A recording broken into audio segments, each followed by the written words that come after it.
Manglaur seat पर अभी declaration नहीं हुआ है।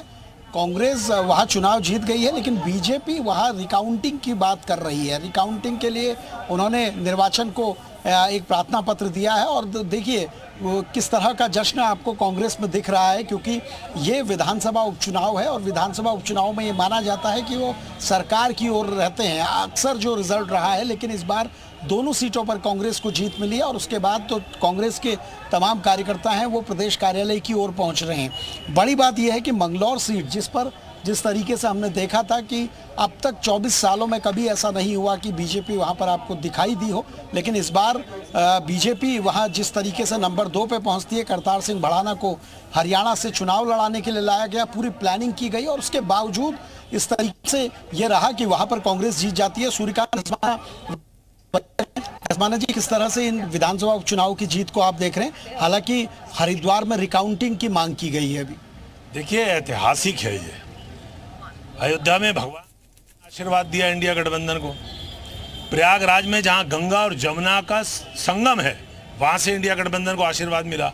चित्रकूट, भगवान राम की कथा में चित्रकूट का अपना विशिष्ट स्थान है, वहां से आशीर्वाद मिला इंडिया गठबंधन को। नासिक जहां महाकुंभ होता है, वहां से इंडिया गठबंधन को आशीर्वाद मिला।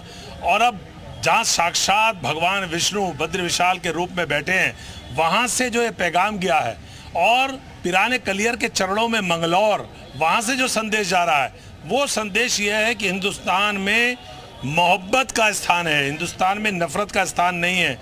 और हम पूरे देश के लोग अनेकता में एकता का सिद्धांत, राहुल गांधी जी का जो आह्वान, इंडिया गठबंधन का जो आह्वान देश के संविधान को बचाने का है, वो मजबूत हुआ है। और मैं समझता हूँ देवभूमि का ये जो संदेश है, जिस प्रकार से गौमुख से गंगा निकलती है एक धारा के रूप में और पूरे देश में संस्कृति बन करके गंगा जी की वो फैलती है, उसी प्रकार से बद्री विशाल जी जहाँ अलकनंदा का इतना बड़ा उद्गम स्थल है, वहाँ से जो ये विचार जा रहा है और पिराने कलियर के चरणों मंगलौर से जो पैगाम जा रहा है, पूरे देश के अंदर इससे बदलाव और परिवर्तन आया। मंगलौर के चुनाव को आप कैसे देखते हैं? बीजेपी वहां कह रही है दूसरे नंबर पे आके चुनाव लड़ लिया और इतना क्लोज तरीके से होता है और मतदान के दिन आपके तमाम बड़े नेताओं को वहां कैंप करना पड़ा।